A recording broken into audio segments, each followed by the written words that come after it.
everybody, this is Daphne from Custom Candles by Daphne, and today I'm going to do a quick demo of how to make your own candle. I have had several people ask me about candle making classes, or Daphne, can you show me how to make candles? So real quick, I want to get on here and do a demo. But watch our Shopify online store for more details coming soon about custom candle parties and candle making. You can also find us on Facebook at Custom Candles by Daphne, or Custom Candles and Novelties by Daphne on Instagram and Facebook. So real quick, let's look at some of the things that we need to make our candles. First, you will need a jar. Okay, and I have some square jars here. There are 16 ounces, and you will need a wick. So I use a hot glue gun. I use a glue stick. Put a little dab at the bottom of your wick.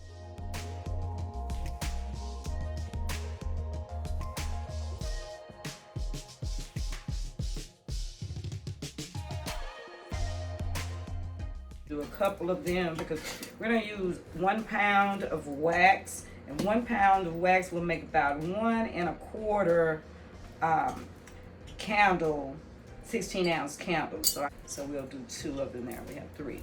All right. So I use a soy blend wax, and I use the slab wax. In our beginning kit, it will be flakes.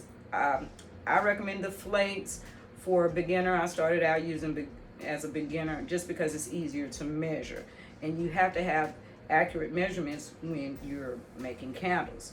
I also use a modified Fry Daddy to melt my wax. You can start out using a double boiler on the stove, and to create a double boiler, take a saucepan, put water in it, and use your pour pot as the melter with your wax in it. Sit it in there to melt it down. So I'm going to melt down what I need only today. So to measure, you will need a kitchen scale. So I have my trusty digital kitchen scale here. Make sure that I have enough wax.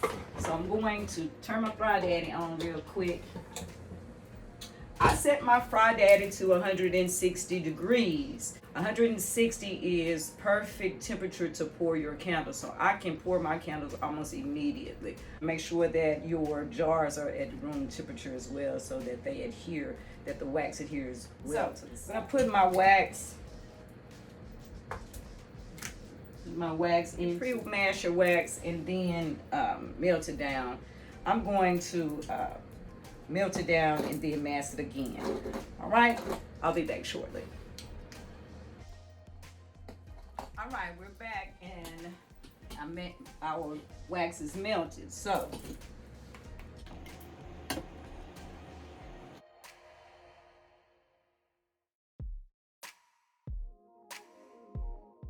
want to periodically stir your wax as it heats so that you don't have any hot spots. You don't want your wax to burn either. You want to make sure that you're stirring it periodically as it warms.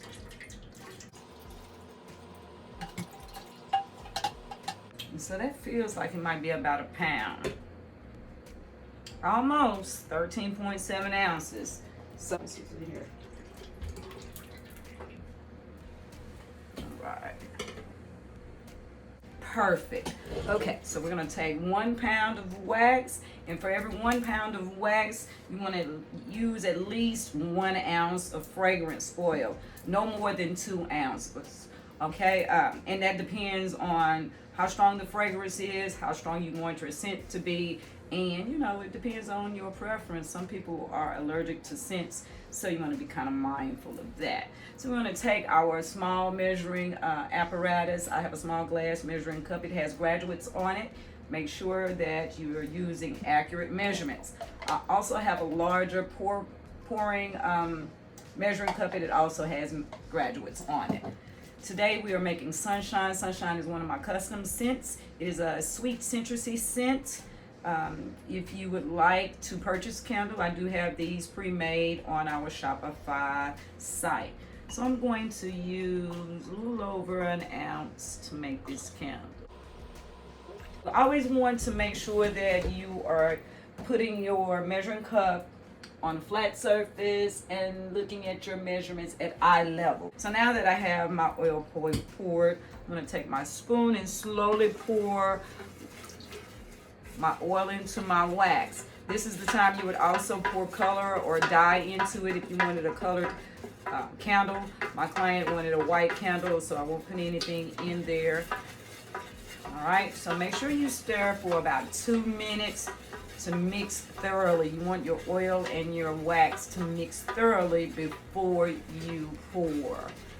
All right, so I'm gonna mix this up for about 2 minutes and then we'll be back for the pour. All right, we're back now and we're ready to pour our candle. All right, so I'm gonna take one more last stir. And, you know, this is a preference.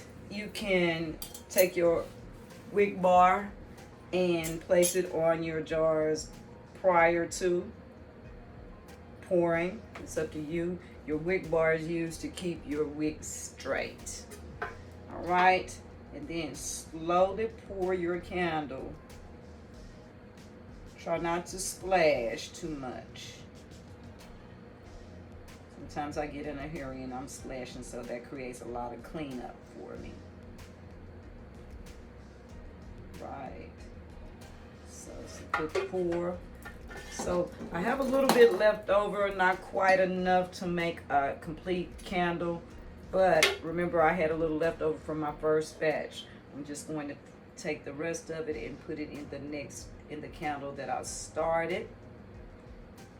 I'm not going to worry about the colors matching this time because I didn't use color in either one. But this is how I make my layered candles a lot of times, if there are two different colors. So it takes a little longer time to make the layered candles, but they're pretty. All right, and so there you go. You have your very own candle.